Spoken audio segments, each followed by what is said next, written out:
지금은 아는 것이 힘이다. 시간입니다.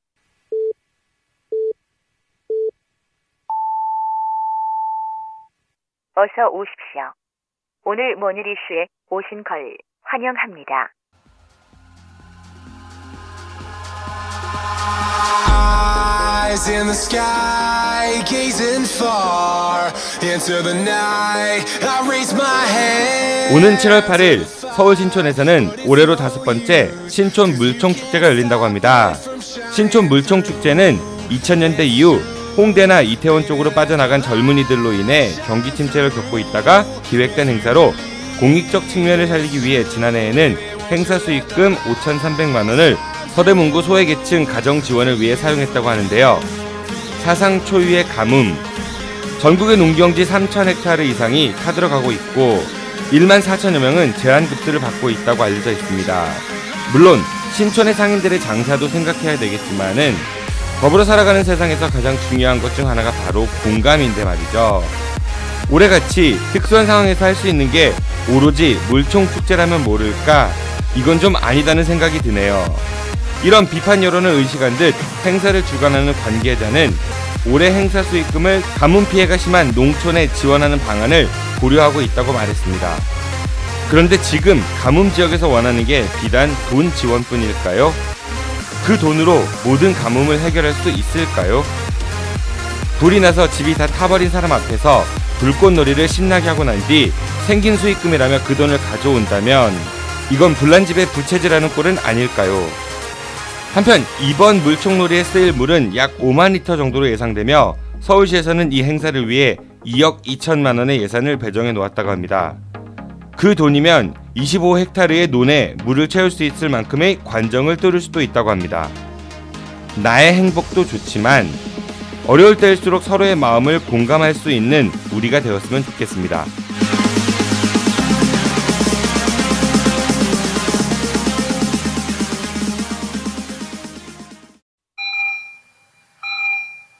지금 여러분들의 자동차는 안녕한가요?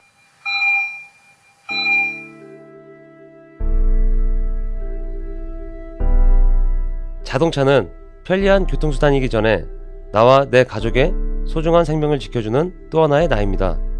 자동차 역시 우리들처럼 정기적인 건강관리가 필요하며 아플 경우 치료와 수술이 필요합니다.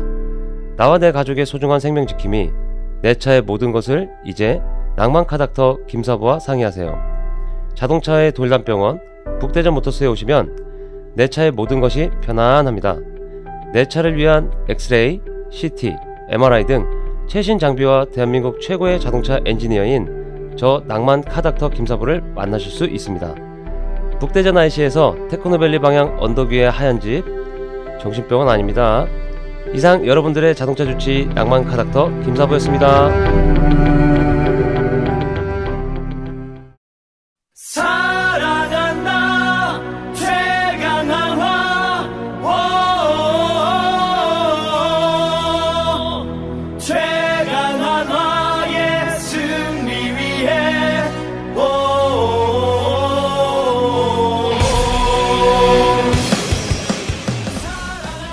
이글스 보살 팬들을 위한 팟캐스트 김성석 기자의 최강 한화.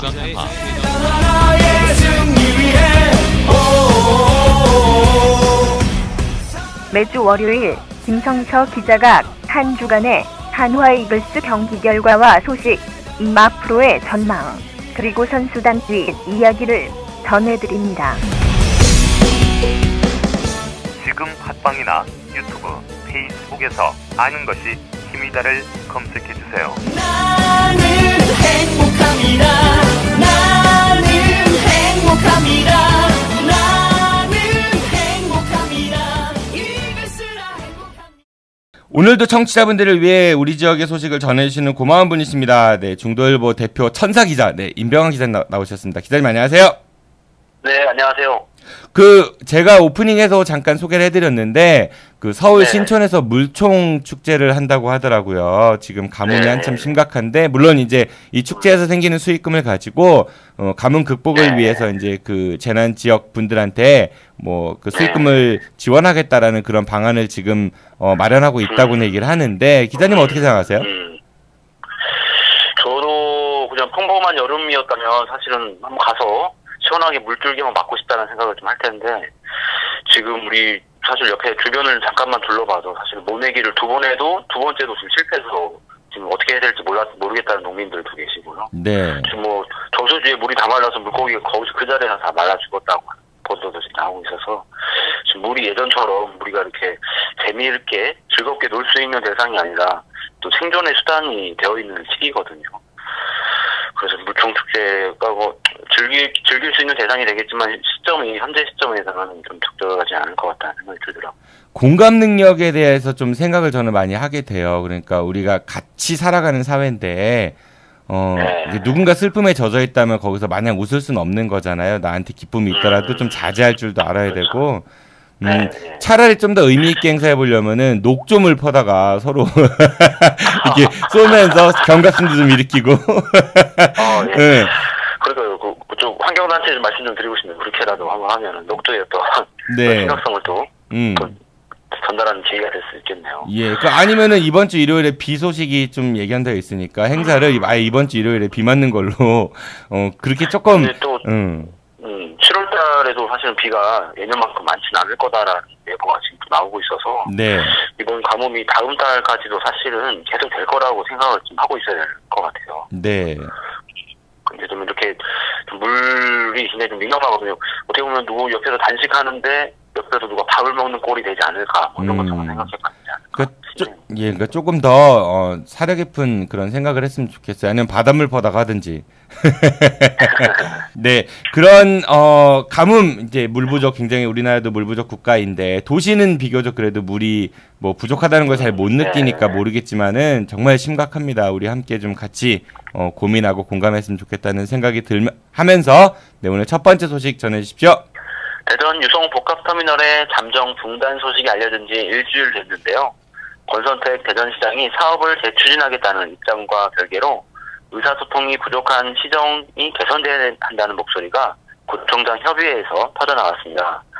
먼저 권선택 시장은 동남아 순방을 마치고 돌아온 지난 21일 담화문 발표를 통해 유성 복합터미널 사업이 또다시 어려움을 겪는 일이 발생해 시민 여러분께 송구스럽게 생각한다. 지원은 있을지언정 포기는 없다고 밝혔습니다. 하지만 구체적 재추진 방향에 대해서는 지역 내에서도 여론이 갈리고 있습니다. 먼저 대전시와 도시공사는 롯데콘소시엄과 계약을 해지한 후 우선협상 대상자를 재공모해 다시 시작하겠다는 입장입니다. 또 계약 해지의 원인이 롯데콘소시엄에 있는 만큼 사업 이행 보증금 50억 원을 몰수하겠다고 밝혔습니다. 저는 일단 정치하시는 분들이 그 워딩 중에서 뭐 지난번 박근혜 전 대통령 때도 나왔지만 이 송구스럽게 생각한다라는 말, 좀 별로 마음에 안 들어. 그냥 죄송합니다 하면 되지 않아요? 뭐 좀 의미가 애매하죠. 그러니까 뭐 죄송스럽게 생각한다 이 말도 조금 죄송스럽게 생각한다는 거하고 죄송합니다 하고는 좀 어감이 다르지 않아요? 이게 좀 사과로 이해를 해야 되는 건지 단순히 유감이라고 말하는 건지. 그러니까 이게 좀 직설적으로 얘기하면 좋겠는데 어쨌든 뭐 이제 죄송하다는 마음이 담겨 있다고 우리가 이해를 해보고 근데 이제 롯데하고 계룡건설이 참여한 컨소시엄이 그 보증금 50억을 이제 냈는데 대전시 도시공사하고 이쪽도 책임이 있다라고 해서 그거를 그냥 포기할 것 같지는 않거든요. 그리고 이번에 도시공사와 우선협상 대상자인 롯데 컨소시엄이 보증금 반환을 놓고 이번에 다시 또 소송을 벌일 수도 있는 거 아닌가요? 네. 그게 가장 걱정스러운데요. 롯데건설 측은 도시공사가 보증금을 몰수할 경우 반환 소송을 하겠다고 연합뉴스 인터뷰에서 통해서 밝혔습니다. 소송이 또 시작되면 시간만 낭비될 수 있는데요. 이 때문에 이상민 국회의원은 22일 기자회견을 통해 계약 해지 말고 두 기관이 재협상을 해라고 촉구했습니다. 그는 해지 통보 후 발생할 법적 다툼과 지역 갈등보다 토지 매입과 하향 조정이나 용적률 상향 등의 사업성 확보 방안을 제시해 재추진하는 게 합리적으로 보인다고 밝혔습니다. 그러니까 이게 처음에 사업이 잘 진행이 안 됐던 것도 소송 때문에 이랬던 거잖아요. 근데 또 소송이 예견된다고 하면은 분명히 뭐 문제가 있는 것 같고 이건 이상민 의원의 지적이 일견 타당한 부분이 있는 것 같다는 생각이 드는데 근데 사업자 측이 복합터미널 조성에 되게 미온적이었고 또 그간 그게 이제 계약 해지 원인이라면서 보증금을 몰수의 책임을 묻는 게 당연한 건데 후순위 협상자와 도시공사가 소송을 하느라고 3년을 허비한 경험도 있으니 어느 쪽이 옳을지는 결단이 필요해 보이긴 합니다. 네, 어제 구청장 협의회에서도 이 문제가 불거져서 대전 시정에 대한 비판 목소리가 굉장히 컸다고 들었습니다. 네, 대전 5개 구청장들이 어제 한자리에 모여 대전시청과 구청 사이 소통 부재를 한 목소리로 지적했습니다. 박용갑 중구청장은 대전시는 모든 것을 결정해놓고 통보하듯 운영한다고 개선을 주문했고요. 박수범 대전구청장은 트램 시범사업처럼 중요한 현안을 구청장이 언론 보도를 통해 처음 알게 됐다고 아쉬움을 토로했습니다. 이거를 뭐 임기 후반에 레임덕으로 이해를 해야 될지 아니면은 근데 이런 비판은 권선택 시장께서 이래저래 좀 많이 받으셨던 것 같기는 하고 오늘 아침엔 또 저는 그런 기사도 하나 봤거든요. 그러니까 복합 터미널이 과연 답인가? 그러니까 그 주변의 상권들의 이제 상인들 같은 경우는 거기 복합이면은 입점하잖아요. 여러 상점들이. 그래서 이제 기존에 있던 주변 상권들이 다 죽게 된다고 하더라고요. 지금 대전 복합 터미널 같은 경우도 그런 경우들이 많다고 하고 조금 더 시민들의 의견을 들으면서 좀 합리적인 대안이 나왔으면 좋겠다는 생각이 드네요.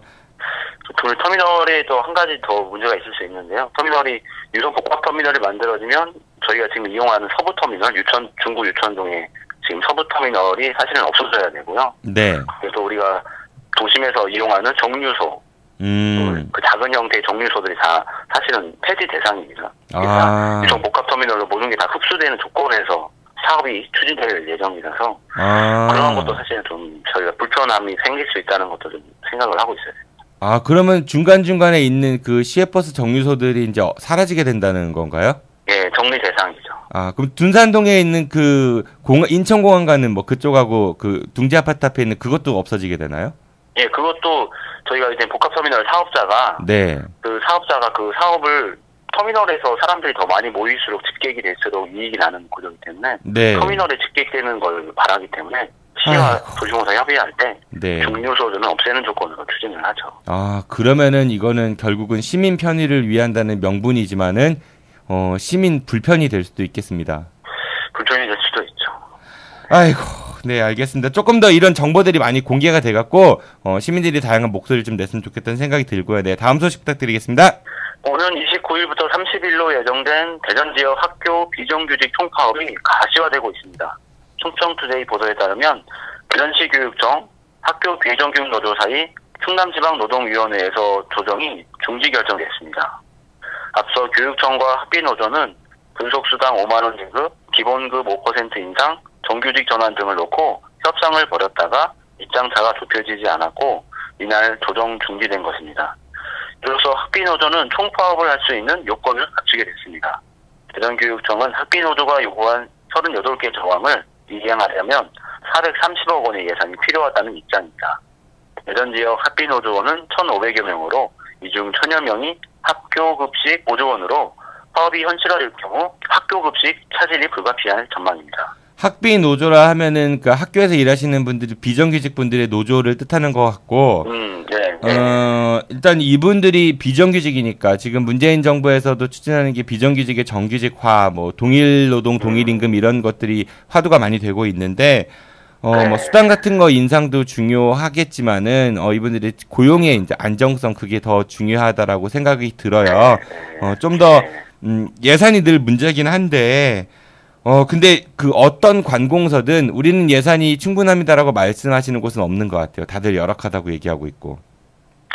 기자들도 항상 예산 문제를 기사화를 많이 하는데 예산 탓이다 어떤 문제의 원인을 예산으로만 가져가면 답이 항상 안 나와요. 그럼 할 수 있는 게 없잖아요. 그렇죠?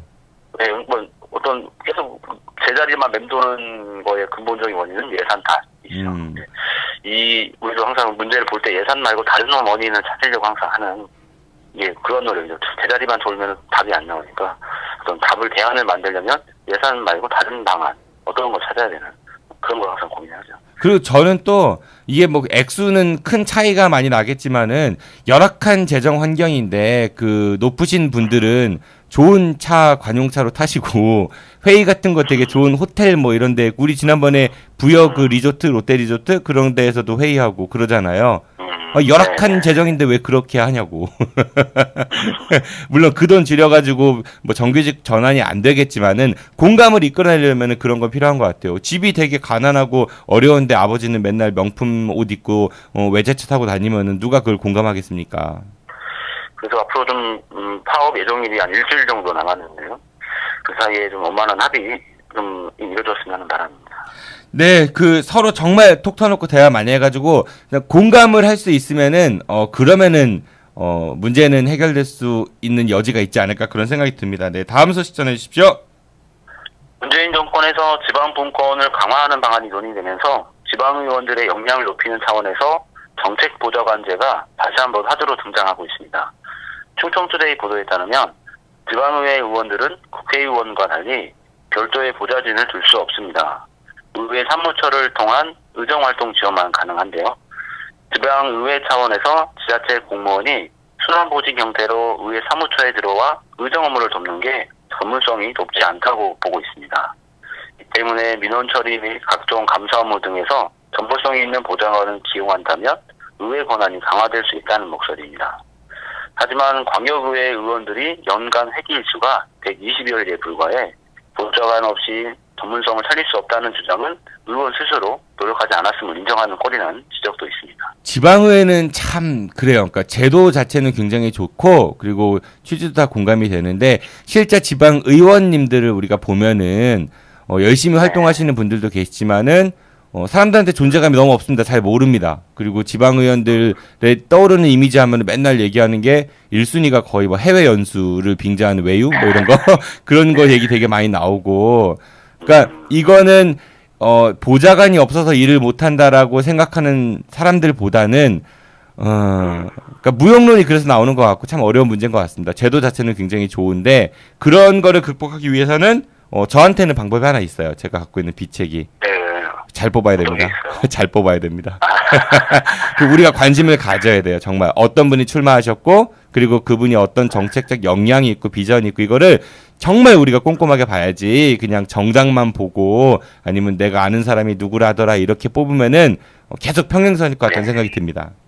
근데 의회 사무처에도 전문의원실이라고 네. 어떤 의원님들 도와주시는 분들 역할, 어떤 정책 연구하고 의원 발의 조례를 발의할 때 이걸 검토해주는 어떤 전문직들이 있어요. 종사하시는 분들. 근데 그걸 전문위원회라고 하시는데 그 전문위원들도 사실은 집행부, 그러니까 구청이나 시청에 일반 공무원을 하시다가 전문위원 그냥 그 의회 자리로 오시는 거거든요. 네. 그래서 어떻게 보면 의회의 머리를 역할하는 건데 그냥 집행부에서 그냥 인사 발령이 돼서 의회 사무처 전문위원으로 오다 보니까 전문성이 사실은 없죠. 또 인사권자는 지금 단체장, 구청장이나 시장이 가지고 있는데 의회와 집행부와는 어떻게 보면은 다른 기관일 수 있잖아요. 독립성이 떨어지겠네요.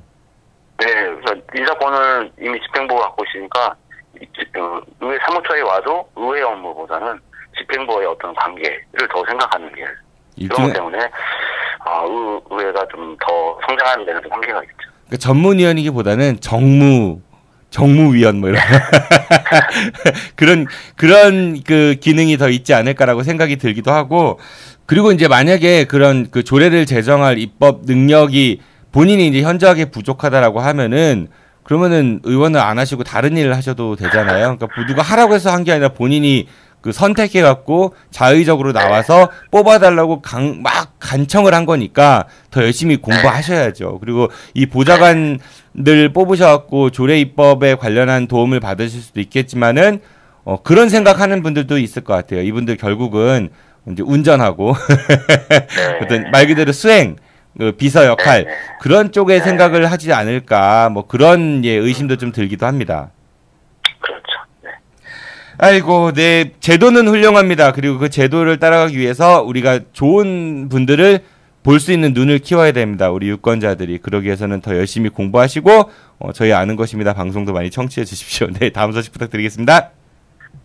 대전 서구의 한 의원이 액화 석유가스, 즉 LPG 충전소 사업 허가 기준을 완화하는 조례를 본회의에 상정했다가 철회한 것으로 알려져 논란을 사고 있습니다. 대전일보 보도에 따르면 논란의 서구의 해당 조례안은 LPG 충전소와 주민들이 거주하는 주택 경계선을 기존 48m에서 36m로 축소하는 내용을 담고 있습니다. 특히 이번 조례는 특정 사업자를 위한 조례 제정 시도가 아니었냐는 의혹도 받고 있는데요. 서구 월평동의 한 골프장 소유주는 2011년과 2014년 LPG 충전소를 설치하려 두 차례 허가 신청을 했다고 합니다. 하지만 주택 경계선과 거리 기준이 36m에서 48m로 강화돼 허가될 수 없었다고 합니다.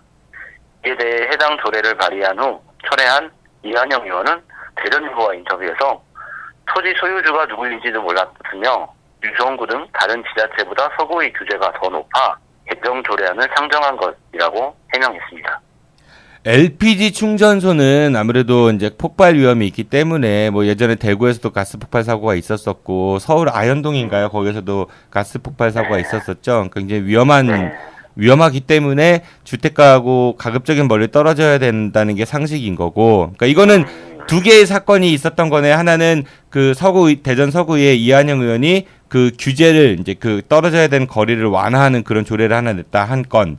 그리고 어떤 사람이 그것 때문에 사업 허가를 못 받 충전소를 세우려다 못 세웠는데 그런 시도가 있었다라는 거 한 건. 근데 이게 공교롭게 비슷한 시기에 접목이 됐다는 얘기인 거잖아요. 네, 별개의 사건인데 조례 개정 후 결과는 LPG 충전소를 설치하렸던 사람한테 큰 이익이 될 수 있는 상황이었다는 얘기죠. 네, 그러니까 이제 이한영 의원 측 입장은 나는 그냥 다른 구보다 서구가 규제가 세기 때문에 완화하려고 법안을 낸 거다라고 한 거고, 그쵸? 네. 근데 이제 우리가 흔히 까마귀 날자 배 떨어진다라고 이제 두 개를 펼쳐놓고 봤을 때에는 연관성이 있어 보이지 않느냐 그런 의심을 갖는 거고. 네. 이한영 의원께서는 그 의정 활동을 오래 하신 걸로 알고 있는데 하필이면 왜 그 시점에 그렇게 하셨을까? 그거는 물음표는 생기네요. 갑자기 무슨 규제 철폐의 천사가 되신 것도 아니고. 소유주가 누구인지도 몰랐다고 말씀을 하셨으니까. 네. 일단은 뭐 기준이 어떤 다른 지역에서는 주택과의 LPG 허가를 할 때 다른 주택 경계선에서 다른 지역은 지금 36m인데 서구만 48m, 서구 지역은 48m다. 뭐 이런 걸 좀 계산하겠다고 했다고 하셨다는. 그건 개선해두고 계약 아니에요? 계약? 멀어질수록 좋은 거 아니에요? 네, 그러니까 주민들 입장에서는 우리 집과 더 가까운 곳에 LPG 충전소가 만들어질 수 있도록 해준다는 건데 사실은 이게 안전하고는 좀 거리가 먼 재정이겠죠. 그렇죠. 그러니까 서구가 다른 구에 비해 이게 멀기 때문에 좁혀야 될 게 아니라 다른 구들이 서구도 저 정도 하니까 우리도 더 멀리 해야 된다라고 따라가는 게 순서인 것 같아요. 그게 뭐 그렇죠. 예, 뭐 아무튼 그 조례를 나중에 다시 철회했다니까 그건 다행인 것 같고 억울하시면은 뭐 더 말씀하시면은 될 것 같습니다. 네, 다음 소식 부탁드리겠습니다. 40년 만에 최악의 가뭄과 무더위가 이어지면서 지역 축제도 줄줄이 취소되고 있습니다. 먼저 서산시는 오는 8월 10일 1박 2일 일정으로 개최하려던 빅필드 뮤직 페스티벌을 전격 취소했습니다. 반월도에서 올해로 3회째 각국의 밴드들이 참여해 열릴 예정이었으나 가뭄이 이어지자 전격 취소를 발표했습니다. 또 7월 8일 서산시장기 생활체육대회도 이달 중 충분한 비가 오지 않으면 취소하기로 했습니다. 홍성군도 가뭄 피해가 이어지며 농업인 경연 단합대회를 무기한 연기하는 방식으로 사실상 취소했고요. 읍면 체육대회 일환으로 진행되고 있던 행사도 지난달 말까지만 개최하고 이달 금마면 체육대회부터는 9월 이후로 연기했습니다. 이 때문에 태안군에서 유명 가수를 초대해 개최할 예정이던 가요제는 가뭄 속에 축제를 연다는 지적과 함께 그나마 축제라도 있어야 관광객을 유치할 수 있다는 반론이 팽팽히 앞서고 있습니다. 우리 앞에서 이야기했던 신촌 물총 축제하고 비슷한 사례인 것 같기는 한데 상인들 생각하면은 그렇죠. 장사하셔야 되니까. 그런데 우리 같이 사는 사회잖아요. 네, 좀 어려운 문제인 것 같습니다. 네. 가뭄에도 가장 현장이잖아요. 네. 또 가뭄에 가장 큰 피해를 보고 있는 게 또 충남 지역인데 그 충남 지역 한복판에서 가뭄이 벌어지고 있는데 그 가운데서 이렇게 축제를 한다는 게 가서 즐길 사람도 있겠지만 그걸 보면서 사실 속쓰리려 하는 분들도 많이 계실 겁니다. 그러니까 차라리 축제를 기획하시는 분들이 뭐 관정 찾기 축제 이런 거 해갖고 재능 기부로 오히려 그런 거 하면 좀 더 의미 있지 않을까요? 제가 너무 뜬금없는 얘기를 한 건가? 아니요, 뭐 하여튼 그 어떤 사람들이 어떤 그런 어떤 지금 가뭄 상황에 대해서 우리가 또 어떤 기아도피 어떤 음악회를 여는 것처럼 사실 그러한 어떤 축제를 통해서 그러한 사람들을 다시 한번 생각하는 계기를 만든다는 건데 어떻게 축제를 한번 준비를 하더라도 가뭄을 좀 더 한번 생각해보고 그것 때문에 어려움 겪는 사람을 또 위해줄 수 있는 뭐 그런 것도 좀 필요할 것 같습니다. 그러니까 축제가 반드시 꼭 놀아야만 되는 건 아니니까 그쵸. 가뭄 해결을 위해서 같이 뭐 일손을 보탤 수 있는 그런 뭐 재능 기부 같은 것도 해보고 그걸 축제화시키면은 더 의미 있지 않을까 그런 생각이 들었습니다. 네, 이번 주말 그 일요일에 비 소식이 있다고 하니까 그 뭐 많은 양은 아니라고 그렇게 얘기하더라고요. 근데 좀 하늘이 좀 잠시 미쳐가지고 예보가 빗나가고 정말 폭우가 많이 쏟아졌으면 좋겠다라는 그런 바보 같은 바람을 좀 가져봅니다. 오늘도 좋은 소식 감사드리고요, 기자님. 주말에 또 이제 즐거운 시간 보내셔야죠. 네, 좀 잘 쉬고 네. 월요일을 준비하겠습니다. 네, 알겠습니다. 지금까지 대충뉴스의 임병환 기자였습니다. 고맙습니다, 기자님. 안녕히 가십시오. 네, 수고하셨습니다. 매주 금요일 2부는 시민단체 전문가들로부터 우리 지역의 현안에 대해 이야기 듣는 시민통신 시간입니다. 이번 주에는 우리 지역의 보배 금강요정 김종술 기자와 함께 4대강 사업으로 인한 오늘의 금강에 대해 이야기 듣도록 하겠습니다. 잠시 후 2부에서 뵙겠습니다.